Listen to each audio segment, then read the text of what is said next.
Hello साथियों, Neeraj classes 2 में आप सभी का स्वागत है।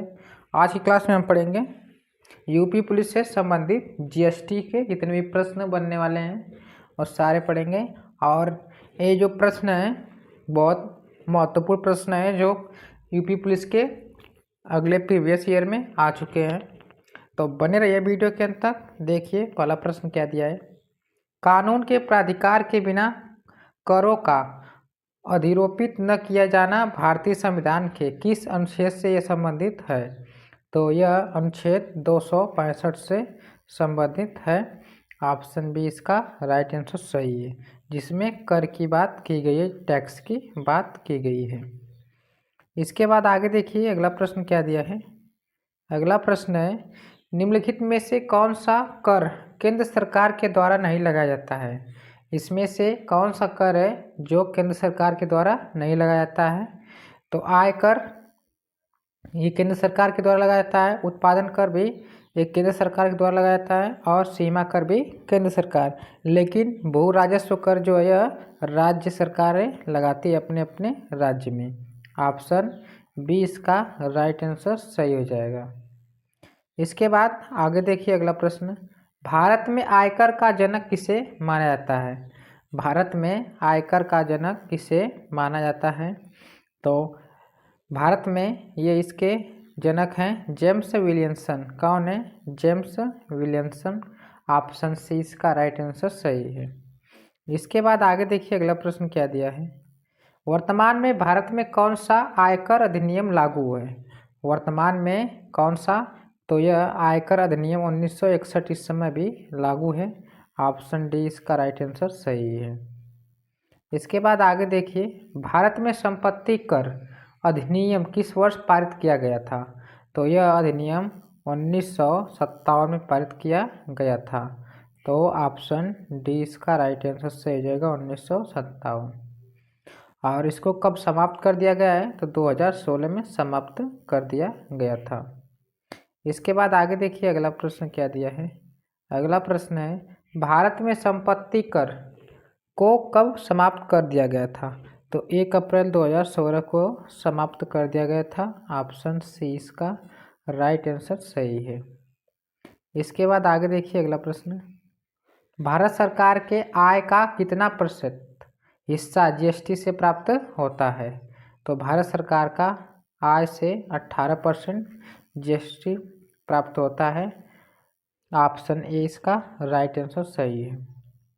इसके बाद आगे देखिए अगला प्रश्न क्या दिया है। अगला प्रश्न है, भारत सरकार को अपनी आय का सर्वाधिक हिस्सा कहाँ से प्राप्त होता है? तो सबसे ज़्यादा हिस्सा यहाँ आयकर में कितना होता है? 19%, उधार और लेन देन में, और निगम में 17%। तो सबसे ज़्यादा अभी फिलहाल में किस में है? आयकर में है। तो आयकर ऑप्शन ए इसका राइट आंसर सही हो जाएगा। इसके बाद आगे देखिए अगला प्रश्न, मोड वेट का पूर्ण रूप क्या है? मोड वेट का पूर्ण रूप है मॉडिफाई वैल्यू एडेड डिस्टैप्ड। कौन सा है? डिस्टैप्ड, ये नहीं, सी नहीं, option B moded value added tax. कौन है? ऑप्शन बी इसका राइट आंसर सही है, सी नहीं है। यहाँ पर स्टैप दिया है लेकिन क्या होगा लास्ट में? टैक्स होगा। इसके बाद आगे देखिए अगला प्रश्न क्या है। अगला प्रश्न दिया है, भारत में मूल्य वर्धित कर वेट किस वर्ष लागू किया गया था? वैट को किस वर्ष लागू किया गया था? तो यह 1 अप्रैल 2005 को लागू किया गया था। ऑप्शन सी इसका राइट आंसर सही है, 1 अप्रैल 2005। इसके बाद आगे देखिए, भारत में केंद्रीय मूल्यवर्धित सेंट वेट किस वर्ष लागू किया गया था? तो इसको लागू किया गया था 1 अप्रैल 2000 को लागू किया गया था। कब किया गया था? 1 अप्रैल 2000 को।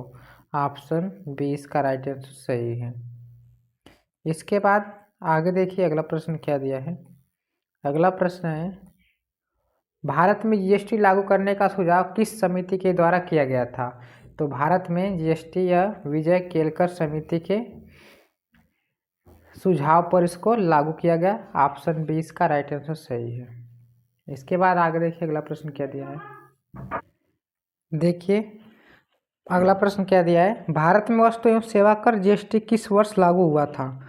तो जीएसटी यह 1 जुलाई 2017 को लागू हुआ था। ऑप्शन बी इसका राइट आंसर सही हो जाएगा, 1 जुलाई 2017। इसके बाद आगे देखिए, सर्वप्रथम जीएसटी बिल का प्रारूप तैयार करने वाले समिति के अध्यक्ष कौन थे? तो पहले समिति के अध्यक्ष कौन थे? तो पहले समिति के अध्यक्ष असीम दास गुप्ता। ऑप्शन ए इसका राइट आंसर सही हो जाएगा, असीम दास गुप्ता। इसके बाद आगे देखिए, अगला प्रश्न क्या दिया है, जीएसटी किस प्रकार का कर है? जीएसटी किस प्रकार का कर है? तो यह अप्रत्यक्ष कर है। क्या है? अप्रत्यक्ष क्या है? यह कर है। तो ऑप्शन सी इसका राइट आंसर सही है। इसके बाद आगे देखिए, अगला प्रश्न, जीएसटी को किस संविधान संशोधन अधिनियम द्वारा भारतीय संविधान में जोड़ा गया? तो इसको 101वां संविधान संशोधन के द्वारा इसको जोड़ा गया था, 101वां संविधान संशोधन अधिनियम। ऑप्शन बी इसका राइट आंसर सही है। इसके बाद आगे देखिए, अगला प्रश्न क्या दिया है। अगला प्रश्न देखने से पहले अभी जिसने वीडियो को लाइक नहीं किया है तो वीडियो को लाइक करके और चैनल को सब्सक्राइब करके आप लोग वीडियो को ज़्यादा से ज़्यादा शेयर करके एक के ज़रूर से ज़रूर जल्दी से करवा दीजिए, जिससे चैनल को मोनेटाइज होने में समय कम लगेगा। तो देखिए, 17 प्रश्न दिए, कौन सा दिया है, जीएसटी बिल को पारित करने वाला भारत का प्रथम राज्य कौन सा है? तो सबसे पहले जीएसटी को पारित करने वाला राज्य जो है असम है। कौन है? असम। ऑप्शन सी इसका राइट आंसर सही है। इसके बाद आगे देखिए, अगला प्रश्न क्या दिया है, जीएसटी बिल पर राष्ट्रपति ने अपनी मंजूरी कब दी? जीएसटी बिल पर यह 8 अप्रैल और 8 सितंबर 2016 को दी थी, 8 सितंबर 2016। इसके बाद आगे देखिए, अगला प्रश्न क्या दिया है। अगला प्रश्न है, जीएसटी को लागू करने वाला विश्व का प्रथम देश कौन सा है? जीएसटी को लागू करने वाला विश्व का प्रथम देश फ्रांस था, सबसे पहले फ्रांस। ऑप्शन बी इसका राइट आंसर सही है, फ्रांस। इसके बाद भारत कौन सा देश बना? देखिए, अगला प्रश्न क्या दिया है, भारत जीएसटी को लागू करने वाला विश्व का कौन सा नंबर का देश है? तो यह 161वां नंबर वाला देश है। जो अभी फिलहाल में कितने देश हैं? तो 195 देश हैं। कितने हैं? 195 देश हैं, जिसमें से भारत 161वें नंबर पर था जो यह जीएसटी को लागू किया था। इसके बाद आगे देखिए, अगला प्रश्न क्या दिया है, भारत का जीएसटी मॉडल किस देश के मॉडल पर आधारित है? तो भारत का जीएसटी मॉडल यह कनाडा देश पर आधारित है। ऑप्शन बी इसका राइट आंसर सही है, कनाडा। इसके बाद आगे देखिए, अगला प्रश्न क्या दिया है, भारत में जीएसटी के कितने प्रकार या घटक हैं? भारत में जीएसटी के 2 प्रकार या घटक हैं। ऑप्शन बी इसका राइट आंसर सही है। कितने हैं? 2। कौन कौन से भी जानिए, सीजीएसटी और एक है क्या है, एसजीएसटी ये है। तो ऑप्शन 2 इसका सही है। इसके बाद भारत में जीएसटी की कितनी टैक्स दरें प्रचलित हैं? तो इसमें से कितनी जो है प्रचलित हैं? तो सबसे पहले इसमें 0% को छोड़ देंगे। किसको? 0% को छोड़कर इसके बाद गणना करेंगे तो क्या आ जाएगा, एक 5%, एक 12% और एक 18% और एक 28%। तो कितनी हो जाएंगी? 4। ऑप्शन सी इसका राइट आंसर से हो जाएगा, 4% की जीएसटी टैक्स प्रचलित है। इसके बाद आगे देखिए, अगला प्रश्न क्या दिए हैं, संविधान के किस अनुच्छेद के तहत जीएसटी परिषद का गठन किया गया था? तो किस अनुच्छेद के तहत? तो यह 269(a) के तहत किया गया था। ऑप्शन सी इसका राइट आंसर सही है। इसके बाद आगे देखिए, अगला प्रश्न, जीएसटी परिषद में सम्मिलित कुल सदस्यों की संख्या कितनी है? तो जीएसटी परिषद में सम्मिलित कुल सदस्यों की संख्या कितनी है? 33। ऑप्शन डी इसका राइट आंसर सही है, 33। इसके बाद आगे देखिए, अगला प्रश्न क्या दिया है, भारत में निम्नलिखित में से किस वस्तुओं को जीएसटी के अंतर्गत लाया गया है? तो कौन कौन से जिसको जीएसटी के अंतर्गत लाया गया है? तो गैस को भी लाया गया जीएसटी के अंदर, और इसके बाद पेट्रोल को भी लाया गया है, और मानव उपभोक्ता के लिए शराब भी जीएसटी के अंदर है। लेकिन सोने का क्या है, या आभूषण जो है, सोने के आभूषण यहाँ पर क्या रहेगा, यह जीएसटी के अंतर्गत नहीं है। ऑप्शन 20 का राइट आंसर सही। इस पर अलग से लगता है 3% जीएसटी। ऑप्शन 20 का राइट आंसर सही है। आगे देखिए अगला प्रश्न क्या दिया है। सामान्य श्रेणी के राज्यों में सालाना कितने लाख रुपए से अधिक टर्नओवर वाले सभी कारोबारियों को जीएसटी में रजिस्ट्रेशन करवाना अनिवार्य है? तो कितने लाख रुपए रहेंगे कि आपको जीएसटी का रजिस्ट्रेशन करवाना होगा? तो लगभग 40 लाख। ऑप्शन सी इसका राइट आंसर सही हो जाएगा, 40 लाख। इसके बाद आगे देखिए अगला प्रश्न क्या दिया है। निम्न में से कौन भारत के आर्थिक क्षेत्र की प्राथमिक गतिविधियों का एक उदाहरण है? तो जो वानिकी गतिविधि है, यही क्या है, प्राथमिक गतिविधियों का उदाहरण है। ऑप्शन ए इसका राइट आंसर सही है। इसके बाद अगला देखिए अगला प्रश्न क्या दिया है। निम्नलिखित में से कौन आर्थिक गतिविधियों के द्वितीय क्षेत्र के अंतर्गत आता है? जो द्वितीय क्षेत्र के अंतर्गत आता है तो कौन सा है? चीनी का कारखाना है, द्वितीय क्षेत्र के अंतर्गत आता है। और ये बैंकिंग तृतीय क्षेत्र के अंतर्गत आता है, किसके? तृतीय। ऑप्शन 20 का राइट आंसर सही है। इसके बाद आगे देखिए अगला प्रश्न। निम्नलिखित में से किस गतिविधियों को गोल्ड कॉलर व्यवसाय कहा जाता है? व्यवसाय कहा जाता है तो इसको पंचम कहा जाता है, पंचक। ऑप्शन सी इसका राइट आंसर सही है, पंचक। इसके बाद आगे देखिए। अत्यधिक योग्य, कुशल और मानसिक कार्य करने वाले श्रमिकों के समूह को कहा जाता है। तो इसे कौन सा कहा जाता है? वाइटर कॉलर वर्कर्स। ऑप्शन ए इसका राइट आंसर सही है।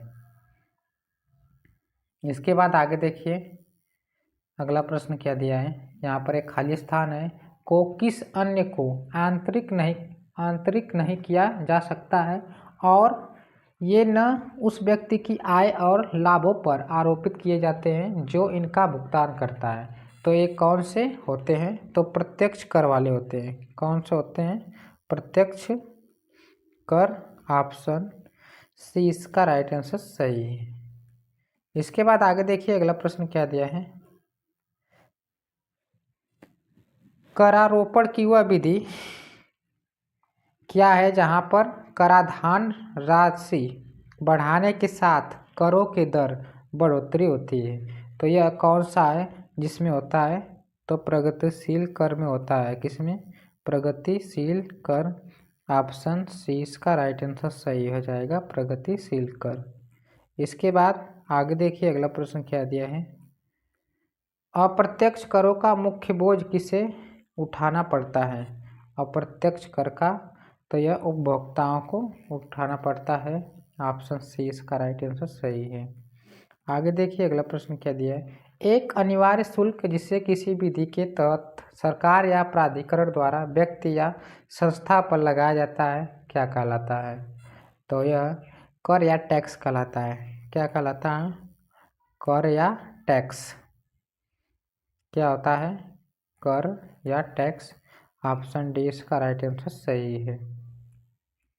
इसके बाद आगे देखिए अगला प्रश्न क्या दिया है।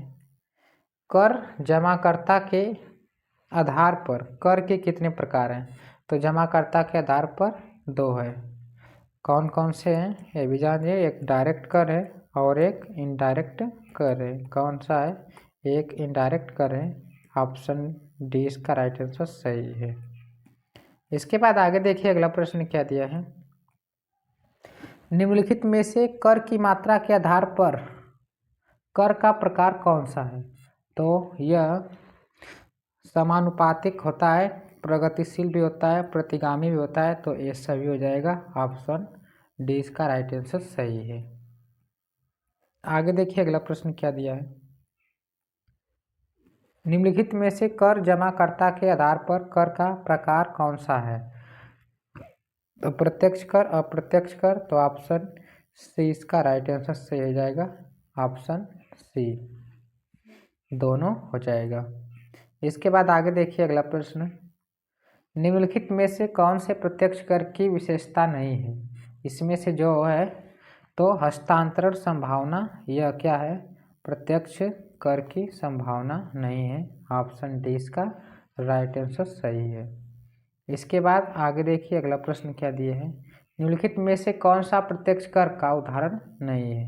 प्रत्यक्ष कर का जो है इसमें से उदाहरण नहीं है, तो जो मनोरंजन कर है यह प्रत्यक्ष कर में नहीं आता है, बाकी आयकर, निगम कर और संपत्ति कर दोनों आता है, ऑप्शन ए इसका राइट आंसर सही है। तो ये 40 क्वेश्चन थे जीएसटी के, जिसमें से 2-3 क्वेश्चन तो आपको यूपी पुलिस में मिलेंगे, और जो आए थे पहले यूपी पुलिस में, जो पहले इसके एग्जाम हुआ है, कुछ उससे भी संबंधित प्रश्न इसमें थे और कुछ नए भी थे।